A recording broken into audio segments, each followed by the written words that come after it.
is an online journal aimed at provoking thought and opinion, with the hope to start and deepen conversations between communities and within communities, out of which we may become a better world.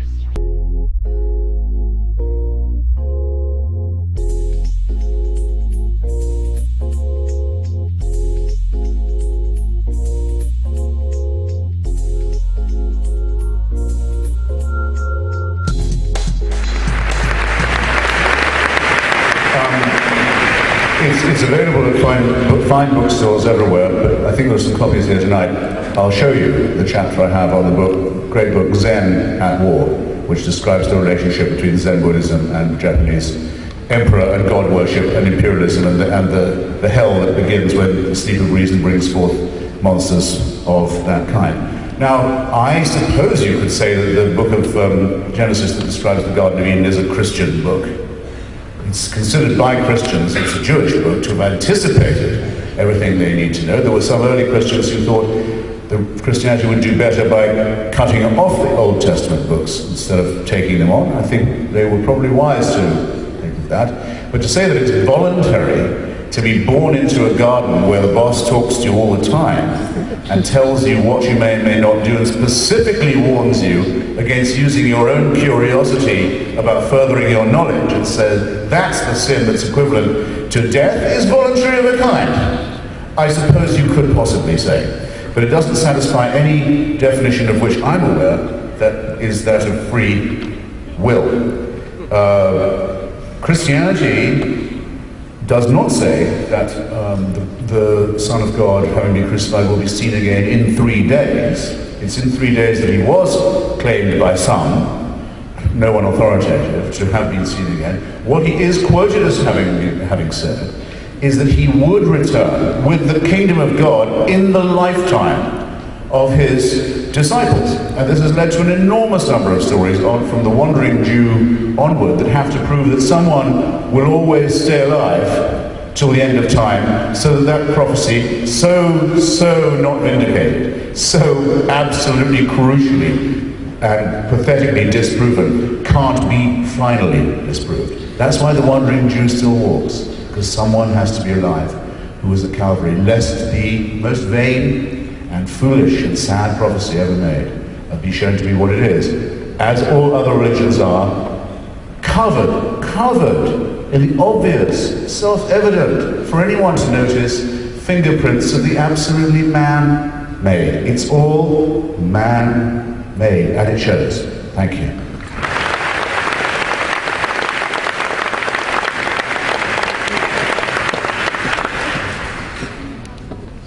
And now we have the third question, which is, what about science and reason?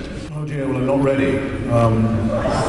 And I don't know much about science, and I hope that my reason is innate, but I'll say this much. It isn't as some people maintain, or as some of us, the new atheists, who, by the way, I heard described as, what was it? The old ones were dead and irrelevant as compared to me. I mean, I'm a lot nearer to being dead than I was when I wrote my book. But I hope no nearer to being irrelevant. The two things, let's hope, are not the same. It's said of us and of our distinguished atheist predecessors that we think that science and reason are not compatible with religion. That's not really true. I mean, to put it negatively, Isaac Newton, who was in his time the greatest ever scientist, believed that if you're a Roman Catholic, you're a supporter of the Antichrist. If you believed in the doctrine of the Trinity, you were a votary of the devil. He practiced alchemy. He several times set fire to his rooms in Cambridge. He was such a devoted believer in alchemy that he kept a furnace going all the time, trying to transmit base metals into gold, and was greatly more interested in finding out what the original measurements of the temple had been, and thought there was much more truth to be found there than in any of his theories of gravitation. So you can very easily be a man of science and evidence and reason and still be, because you will be what you are, namely an imperfectly evolved primate, a raging crackpot. Alfred Russel Wallace, who is accused by some, and I think actually quite fairly accused by some, of having done a great deal of Darwin's work for him, possibly of being the man who Darwin was the most afraid to acknowledge, lest he would have to acknowledge more than he liked about the evolution and separation and discrete nature of species. Why it is, in other words, you don't find kangaroos anywhere, only in some places. And of course never in the Bible, because the Bible didn't know there were marsupials, but never mind that. And who accidentally, because he studied this in Indonesia, came across a theory that's very new to us. It's almost less than a century old. The self-evident theory of continental drift. Alfred Russel Wallace was mainly happy when attending a spiritualist seance and rapping tables and trying to get burblings from the beyond. You can go on like this with distinguished scientists all you like, and you won't run out of examples. I guess those are my two favorite ones. And the great Stephen Jay Gould, from whom so many people in our own time learned so much about evolutionary biology, decided to negotiate this like a good American pluralist with a respect for multiculturalism and pluralism, and say, well, science and religion are non-overlapping magisteria, as it were. They deal with completely different things. This isn't really true, in my opinion. I think there is a radical incompatibility, and it's of a philosophical kind, not a scientific one.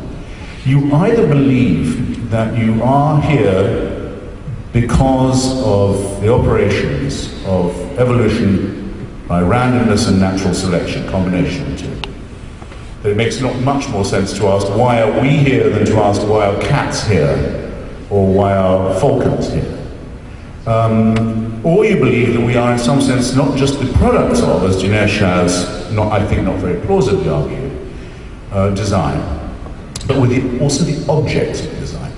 Now you have to understand that anyone who makes either assertion in your hearing, and again I'm talking to people who predominantly still undergoing their higher education, anyone who says that we are either the products of, let alone the objects of, a design, has yet to produce one scintilla of evidence that would stand any kind of peer review in any kind of journal with any pretense to call itself scientific. They have, in other words, all of their work still ahead of them. So Dinesh, you may as well take your shovel and start now.